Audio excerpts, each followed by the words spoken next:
नमस्कार दर्शकों, आप देख रहे हैं दूरदर्शन हिमाचल और मैं दामिनी भारद्वाज आपका बहुत बहुत स्वागत करती हूं हमारे आज के कार्यक्रम कृषि दर्शन में। दर्शकों, अपने इस कार्यक्रम में हम प्रयास करते हैं कि आपको कृषि जगत से संबंधित हम नई नई जानकारी प्रदान कर सके और हर बार हम एक नए विषय के साथ उपस्थित होते हैं।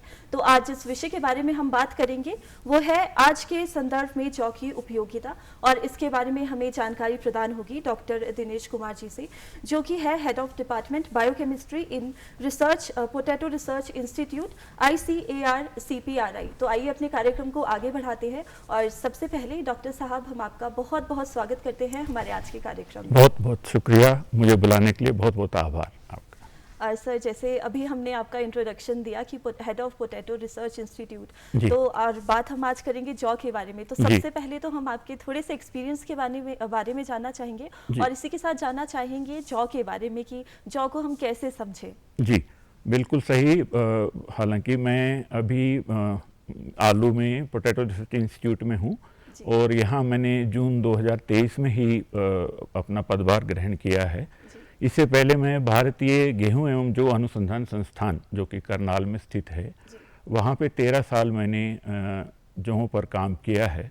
तो इसलिए मैं समझता हूँ, और जो आज के परिवेश में जो हमारा जलवायु परिवर्तन हो रहा है और एक औद्योगिक क्रांति दोबारा से देश में आ रही है, तो उस संबंध में मुझे ये महसूस होता है कि जो एक ऐसी फसल है जिसको उचित सम्मान और इसके बारे में ज़्यादा से ज़्यादा किसानों को, आम आदमी को पता चलना चाहिए, ताकि हमारा जौ का क्षेत्रफल और बढ़ सके, आमदनी हमारे किसानों की ओर बढ़ सके। जी, आज हम जौ के बारे में बातचीत करेंगे। तो हम शुरुआत इसी से करेंगे कि जौ की अगर हम एनवायरमेंटल फैक्टर्स की बात करें तो किस तरह का उसे एनवायरमेंट चाहिए, किस तरह का एरिया या लोकेशन की बात करें तो किस तरह के एनवायरमेंटल फैक्टर में जो है हम जौ को उगा सकते हैं। जौ, जैसा कि मैं आपको बताऊं कि हमारे बहुत पुराने समय से, और आज भी आप देखेंगे कि यज्ञ वगैरह जो हम करते हैं या बाकी भी जो हमारे आध्यात्मिक कार्यक्रम होते हैं, उनमें जौ का उपयोग किया जाता है। और इसकी महत्ता बहुत प्रकार से है, जो कि एक किस्म से हम इंग्लिश में एक शब्द यूज करते हैं, रीडिस्कवरी। तो इसका एक किस्म से पुनरुत्थान हो रहा है। और जौ की विशेषता सबसे बड़ी ये है कि इसको ऊंचे हिमालय से लेकर, जहाँ की बिल्कुल बहुत सर्दी पड़ती है, वहाँ से लेकर राजस्थान, जहाँ बहुत गर्मी पड़ती है, हर प्रकार की भूमि में हम इसको उगा सकते हैं। और जहाँ तक मौसम की बात है, तो जो हमारे गेहूं का मौसम है, जैसे अक्टूबर से लेकर और मार्च तक, उस दौरान हम इसकी फसल लेते हैं। परंतु यदि पहाड़ी क्षेत्रों की बात करें तो जो हमारे ऊंचे पहाड़ी क्षेत्र हैं, जहाँ तापमान कम रहता है, वहाँ पे इसको मार्च अप्रैल में बोया जाता है और सितंबर अक्टूबर में इसकी कटाई की जाती है। परंतु हमारे जो मध्य और निम्न ऊंचाई वाले पहाड़ी क्षेत्र हैं, या हमारा जो प्लेन्स बोलते हैं हम हमारा, उनके अंदर इसको हम अक्टूबर नवंबर में लगाते हैं और मार्च अप्रैल में इसकी कटाई करते हैं। जी बिल्कुल डॉक्टर साहब, अभी आपने बताया कि जो जौ है इसे हम काफ़ी समय से उगा रहे हैं, एक जो ये फसल है काफ़ी समय से उगाई जाती है। तो इसी के साथ हम जानना चाहेंगे कि हम क्लाइमेट चेंज काफ़ी देखते हैं। अगर हम बात करें पुराने समय से इस समय तक की, तो क्लाइमेट कंडीशंस जो है काफ़ी हद तक, काफ़ी ज़्यादा हम बोलेंगे कि चेंज हुई है। तो जौ किस तरह से सर्वाइव करता है और कैसे चेंज हुआ है इसका नेचर क्लाइमेट चेंज के साथ? जी देखिए, थोड़ा सा हम यदि इतिहास में जाएं तो जौ एक ऐसी फसल थी जिसका उपयोग बहुत ज़्यादा होता था। परंतु 1960 के दशक में जब गेहूं की बोनी प्रजातियां आई, जिनको हम ड्वार्फ वेराइटीज़ बोलते हैं, और पानी के साधन, समुचित साधन उपलब्ध हुए, तो धीरे धीरे हम लोग जौ से गेहूं की तरफ जाते गए। और उसका फ़ायदा ये भी हुआ कि हमारी आत्मनिर्भरता बढ़ी, सभी को खाना मिला। परंतु जौ की जो विशेषताएं थी, जो कम पानी में ये उग सकता था, हर प्रकार के तापमान में ये के प्रति इसके अंदर सहनशीलता है, कम लागत आती है इसको उगाने में। जैसे बाकी गेहूं या बाकी फसलों में हमें ज़्यादा उर्वरक डालनी पड़ती है, पानी ज़्यादा लगाना पड़ता है, इसके अंदर वो सहनशीलता है, हर प्रकार की भूमि में ये उगाया जा सकता है। कम पानी में इसको उगाया जा सकता है, कम उर्वरक के साथ उगाया जा सकता है जी। तो आपने जैसे क्लाइमेट चेंज की बात की, जी। आज हमारा पृथ्वी का तापमान धीरे धीरे बढ़ रहा है, कार्बन डाइऑक्साइड की मात्रा बढ़ रही जी, है बिल्कुल। और बाकी फसलें उनकी पैदावार कहीं ना कहीं उससे अफेक्ट हो रही है या प्रभावित हो रही है, परंतु जो एक ऐसी फसल है जो इसका मुकाबला पूरी तरह से कर सकती है तो आने वाले समय में इसका महत्व और ज़्यादा बढ़ने की उम्मीद है। जी बिल्कुल डॉक्टर साहब, अभी आपने बताया कि किस तरह से हर मौसम में जो है ये उगता है और क्लाइमेट चेंज के साथ कैसे इसने एक वॉर लड़ी है और अभी भी ये जो है बहुत ही अच्छे तरीके से उगाया जाता है। तो अगर अभी हम इसकी बात करें, उगाने की बात करें, तो बेसिक रिक्वायरमेंट्स क्या रहती है जौ को उगाने के लिए? देखिए, जहाँ पर भी गेहूँ लग सकता है वहाँ पे हम जौ को उगा सकते हैं जी।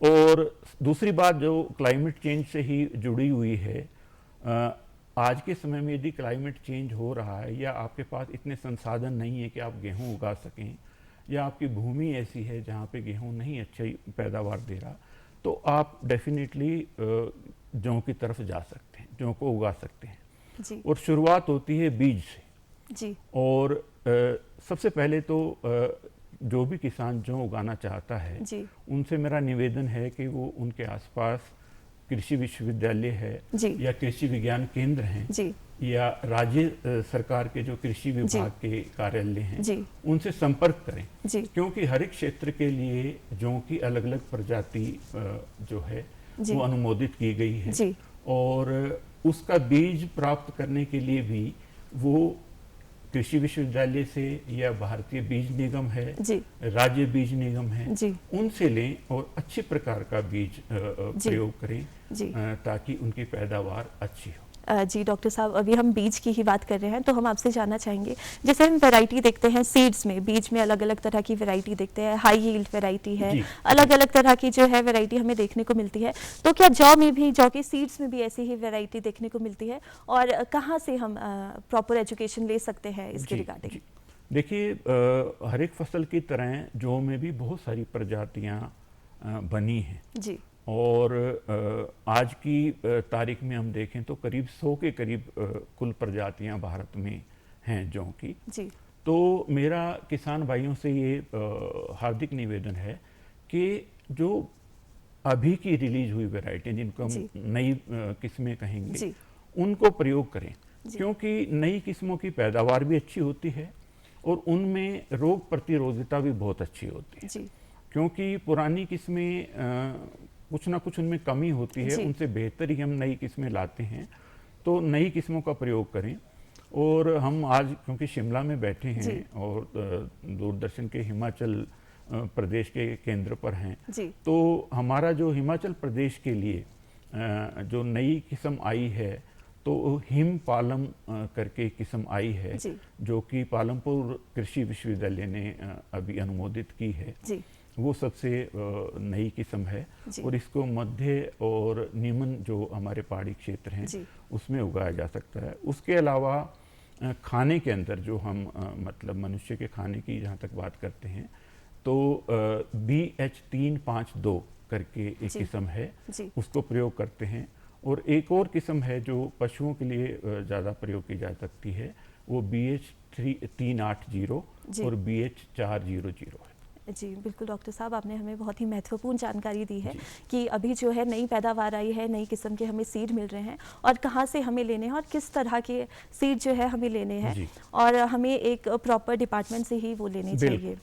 इसके बाद सर हम जानना चाहेंगे, जैसे हमने सीड की बात की तो सबसे पहली जो बात हमारे ध्यान में आती है वो है सॉइल। सॉइल सबसे ज़्यादा इंपॉर्टेंट होती है जब भी हमें सीड को रो करना है, उससे उगाना है, तो क्या इसमें कितना इंपॉर्टेंस रहता है सॉइल टेस्टिंग का? देखिए, सॉइल एक किस्म से हम किसी भी पौधे के लिए पानी, मिट्टी और जलवायु वो बहुत महत्वपूर्ण है और मिट्टी की उर्वरकता जो है उसका पूर्ण महत्व है पौधे की पूरे स्वास्थ्य के लिए, एक अच्छी पैदावार के लिए।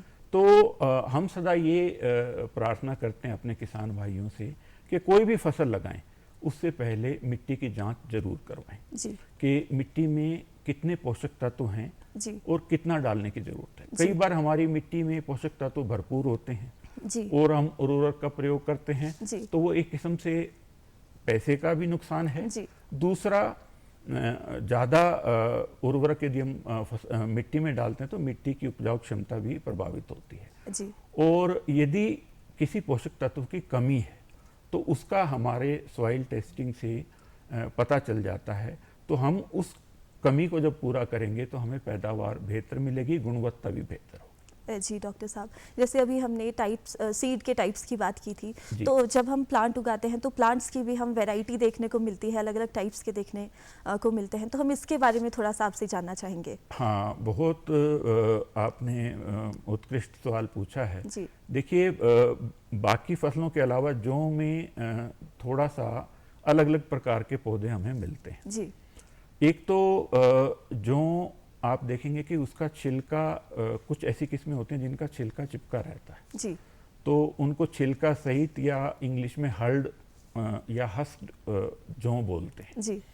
और दूसरा होता है छिलका रहित, जो गेहूं की तरह ही दिखता है और उसमें छिलका आसानी से अलग हो जाता है, तो उसे हम इंग्लिश में हललेस बार्ले भी बोलते हैं। तो दो तो प्रकार ये हो गए। और एक दूसरी हम इसका वर्गीकरण ऐसे कर सकते हैं, कुछ जौ ऐसे होते हैं जिसमें दो ही पंक्ति, जो जब हमारी जौ की बाली बनती है उसके अंदर दो पंक्ति में ही जौ लगते हैं। और दूसरा प्रकार ऐसा होता है जिसमें 6 पंक्ति बनती हैं और 6 पंक्ति में जौ लगते हैं। तो हम इस प्रकार वर्गीकरण करें तो 4 प्रकार के जौ हमारे पास होते हैं जिनका अलग अलग उपयोग है। जी डॉक्टर साहब, अभी जैसे हमने वैरायटीज़ की बात की, अलग अलग उपयोग के बारे में आपने हमें बताया और अलग अलग तरह के बारे में आपने हमें बताया, तो हम जानना चाहेंगे, जैसे हम ज्योग्राफिकल लोकेशन की बात करते हैं तो क्या हमें ये वैरायटीज़ या अलग अलग तरह के देखने को मिलते हैं? अगर हम प्लेन्स की बात करें और वहीं अगर हम हिली एरियाज़ की बात करें तो किस तरह से अलग होती है और किस तरह की वैरायटीज़ हमें देखने को मिलती हैं? देखिए, पहाड़ी क्षेत्रों में अक्सर सिंचाई के साधन कम होते हैं तो वर्षा आधारित खेती होती है। तो हमारे पहाड़ी जो मध्यम और निम्न पहाड़ी क्षेत्र हैं उसमें जो जौ लगाई जाती है वो खाने के लिए भी प्रयोग होती है और पशु चारे के लिए भी प्रयोग होती है। तो उसमें ज़्यादातर 6 पंक्ति का जौ ही लगाया जाता है। और जो हमारे ऊंचे पहाड़ी क्षेत्र हैं उनके अंदर ज़्यादातर 6 पंक्ति का छिलका रहित जौ लगाया जाता है। अब मैं ये बताना चाहूँगा कि जो छिलके वाला जो होता है उसको हम चारे में प्रयोग करते हैं और जो छिलका रहित जो है उसको खाने में प्रयोग करते हैं, क्योंकि छिलका उतारने में हमें एक और हमारा स्टेप बढ़ जाता है। दूसरा, हमारे जो पोषक तत्व होते हैं जो जौ के दाने के ऊपरी सतह पर होते हैं, जब हम उनका छिलका उतारते हैं तो उनका भी एक किस्म से नुकसान होता है। और जहाँ तक आपने प्लेन क्षेत्रों की बात की, तो प्लेन क्षेत्र में भी जहाँ पे पानी का सिंचाई के साधन उपलब्ध हैं वहाँ पर 2 पंक्ति जौ ज़्यादातर लगाया जाता है, जिसके बारे में हम आगे बात करेंगे। माल्ट बनाया जाता है जिससे। और जहाँ पानी की कमी है और उसको खाने या पशुओं के लिए प्रयोग किया जाता है, पशुओं के चारे के लिए, तो वहाँ पे 6 पंक्ति जौ लगाया जाता है। और साथ में ये भी मैं आपको बताना चाहूँगा कि जौ का जो फसल है वो एक हम ड्यूअल पर्पज उसको इंग्लिश में बोलते हैं, या 2 प्रकार के उसके यूज हो सकते हैं।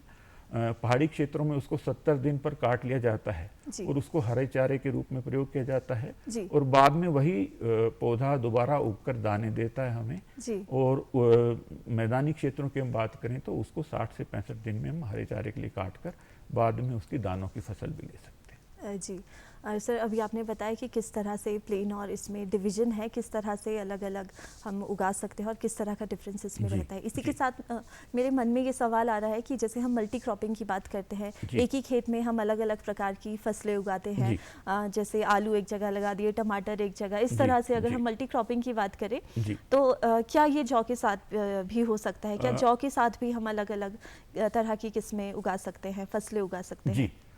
देखिए, अक्सर गेहूं और जौ के साथ बहुत कम हम वो लगाते हैं, क्योंकि जिसको हम डेंसिटी बोलते हैं या एक एरिया के अंदर पौधों का जो एक टोटल उनका अमाउंट है वो गेहूं और जौ में ज़्यादा होता है जी। तो एक नॉर्मल कंडीशन में हम दूसरी फसल इनके बीच में नहीं लेते जी। आगे पीछे लेते हैं। जैसे प्लेन की बात करें हम तो वहाँ पर पहले चावल ले लिया जाता है जी। उसके बाद गेहूं या जौ लेते हैं। जी। पहाड़ी क्षेत्रों की बात करें तो हम पहले आलू की फसल ले सकते हैं जी। उसके बाद जौ की ले सकते हैं। जी बिल्कुल डॉक्टर साहब, अगर हम बात करें, अब हमने मल्टी क्रॉपिंग की बात कर ली, किस तरह से उगाना है, क्या डिफरेंस है। अब हमारे सीड से जब प्लांट बड़ा हो जाता है तो हम देखते हैं कि क्रॉप में कभी कभी क्या होता है, डिजीज़ कोई आ जाती है उसमें। तो हम आपसे जानना चाहेंगे कि किस तरह की डिजीज़ इसमें आती है और उससे हम कैसे बचाव कर सकते हैं अपनी क्रॉप का। जी देखिए, जौ के अंदर जो मुख्य डिजीज है हमारे क्षेत्र में उसको पीला रतुआ बोलते हैं जी। इंग्लिश में उसको येलो रस्ट के नाम से भी जाना जाता है जी। तो वो तो सबसे ज़्यादा डिजीज़ है, ज़्यादा फैलने वाली बीमारी है।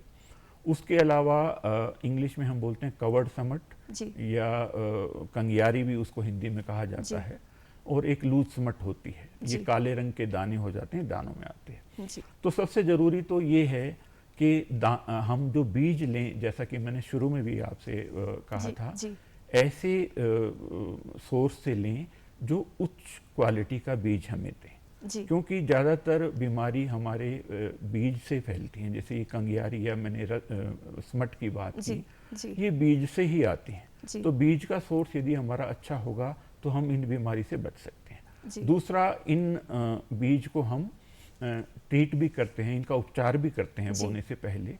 तो वो आप अपने नज़दीक के कृषि विज्ञान केंद्र से जानकारी प्राप्त करें कि आपके क्षेत्र के लिए कौन सी दवाई उपयुक्त है और किस मात्रा में आपको वो प्रयोग करनी है। जहाँ तक पीला रतुआ बीमारी की बात है, आज की तारीख में मैं कह सकता हूँ कि हमारी जितनी भी प्रजातियाँ आ रही हैं, पूरे भारतवर्ष में जितने भी कृषि विश्वविद्यालय या हमारे अनुसंधान संस्थान हैं, ज़्यादातर प्रजातियाँ प्रतिरोधी हैं, उनमें ये बीमारी आती ही नहीं है। आए तो इसके लिए भी हमारे दवाइयाँ हैं जिनके बारे में किसान भाई पता कर सकते हैं अपने नज़दीकी कृषि विज्ञान केंद्र से या राज्य के जो कृषि कार्यालय हैं उनसे।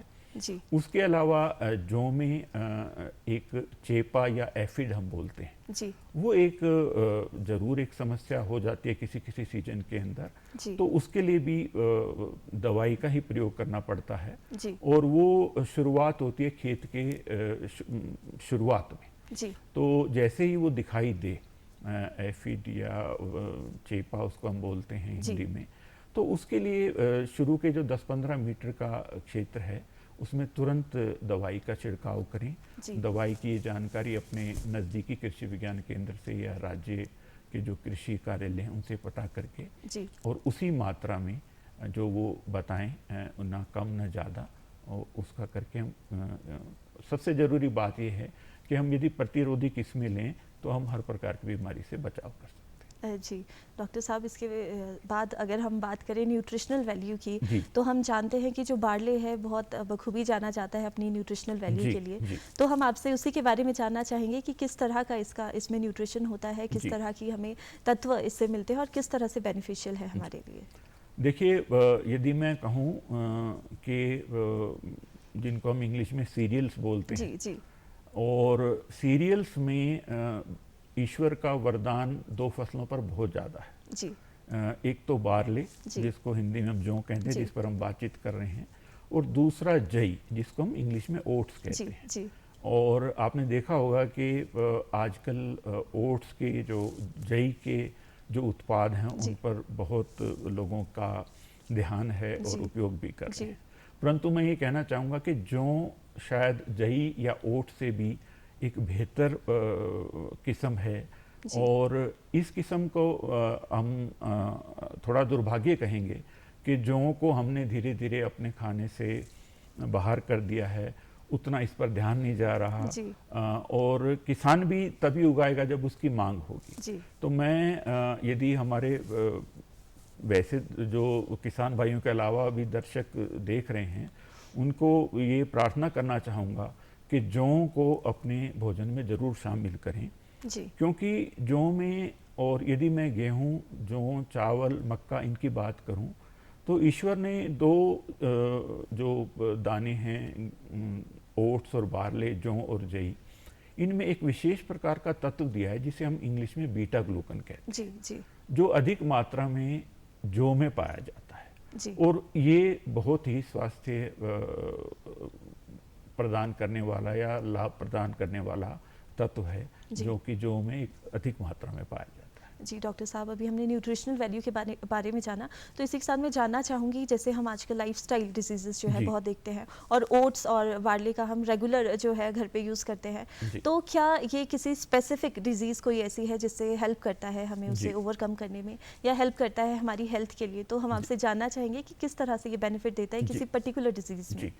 देखिए, जैसे मैंने आपको बताया, बीटा ग्लूकन जौ में काफ़ी अधिक मात्रा में होता है और हमारी भारतीय किस्मों की बात करें तो ये 4 से 7-8% तक होता है जी। और पूरे विश्व में जो अनुसंधान हुए हैं, और ये अनुसंधान बड़े बड़े हॉस्पिटल्स में हुए हैं, USA से लेकर यूरोप से लेकर भारत तक जी। और इन अनुसंधानों ने पूरी तरह से साबित कर दिया है कि जो बीटा ग्लूकन है हमारे जौ में, ये हमारे हृदय संबंधित जो रोग हैं जी, जिन्हें हम कार्डियोवास्कुलर डिजीज बोलते हैं, उसमें बहुत ही हमें बचाने में सहायक है जी। जैसे कि आपको पता है कि हमारे जो हृदय संबंधी रोग हैं उसमें एक हम तत्व कहते हैं कोलेस्ट्रॉल। जी। कोलेस्ट्रॉल की अधिक मात्रा हमारे हृदय रोगों को बढ़ावा देती है जी। और आपने देखा कि आजकल हमारे जो युवा लोग हैं उनमें भी हृदय रोग होने लगे हैं। बिल्कुल। और आपने जैसे लाइफस्टाइल डिजीज की बात की और जैसे हमारा चलना फिरना कम हो गया, ज़्यादातर सिटिंग जॉब होती हैं, खाना पीना भी हमारा व्यवस्थित नहीं रहा है, शुद्धता भी खानों की उतनी नहीं रही है, तो ये जो बीटा ग्लूकन मैंने आपको बताया है, ये कोलेस्ट्रॉल की मात्रा को हमारे खून में कम करता है, कम रखता है। तो किसी को हृदय रोग है या स्वस्थ भी है, तो मेरा तो कहना यही है कि वो जौ का सेवन जरूर करे, क्योंकि ये बीटा ग्लूकन उसमें कोलेस्ट्रॉल को कम कर देगा, तो हमें हृदय रोगों से हमारा बचाव होगा। दूसरा जो बिल्कुल क्लिनिकली प्रूवन है, हमारे चिकित्सकों ने जो पूरा अनुसंधान करके पाया है कि हमारे रक्त में शर्करा की मात्रा या ग्लूकोज हम जिसको कहते हैं, उसको भी ये कम करता है, शुगर को नियंत्रित करता है। तो जिनको टाइप 2 डायबिटीज है, एक तो जन्मजात डायबिटीज होते हैं जिसे हम जुवेनाइल डायबिटीज कहते हैं, और दूसरी टाइप 2 डायबिटीज होते हैं जो बाद में हमारे लाइफस्टाइल डिजीज से होते हैं। तो टाइप 2 डायबिटीज में यदि हम जौ का सेवन करते हैं तो हम कुछ हद तक मधुमेह को या शुगर को नियंत्रित कर सकते हैं। और फिर मैं कहना चाहूँगा कि जैसा कोलेस्ट्रॉल को कम करता है, स्वस्थ मनुष्य भी यदि लगातार जौ का सेवन कर रहा है तो उसको डायबिटीज होने की संभावना बहुत कम हो जाती है। जी डॉक्टर साहब। और तीसरा मैं और ऐड करना चाहूँगा इसमें कि आजकल मोटापा या ओबेसिटी की भी एक प्रॉब्लम हमें आती है, वो भी लाइफस्टाइल डिजीज में है और उसकी वजह से अन्य कई बीमारियां होती हैं। तो जौ का यदि हम रेगुलर सेवन करते हैं तो ये वजन को भी नियंत्रण में रखता है। जी बिल्कुल डॉक्टर साहब, बहुत बहुत धन्यवाद। आज हमने आपसे जाना कि किस तरह से जो जौ है वो हमें हेल्पफुल करता है, हेल्पफुल है हमारी हेल्थ के लिए, न्यूट्रिशनल वैल्यूज़ इसमें कितनी है, और साथ ही हमने जाना कि किस तरह से हम इसे बीज सकते हैं और किस तरह से हम इसका ख्याल रखें। आपका बहुत बहुत धन्यवाद हमारे कार्यक्रम में आने के लिए। आप सबका बहुत बहुत आभार। और अंत में मेरी सभी किसान भाइयों से और बाकी लोगों से ये प्रार्थना है कि वो अपने भोजन में जौ को अवश्य शामिल करें। जी बहुत बहुत धन्यवाद डॉक्टर साहब आपका। और साथ ही हम धन्यवाद करना चाहेंगे अपने दर्शकों का हमारे कार्यक्रम में हमारे साथ बने रहने के लिए। अभी हम आपसे लेंगे इजाज़त, फिर मिलेंगे, लेकिन आप तब तक के लिए देखते रहिए दूरदर्शन हिमाचल। धन्यवाद।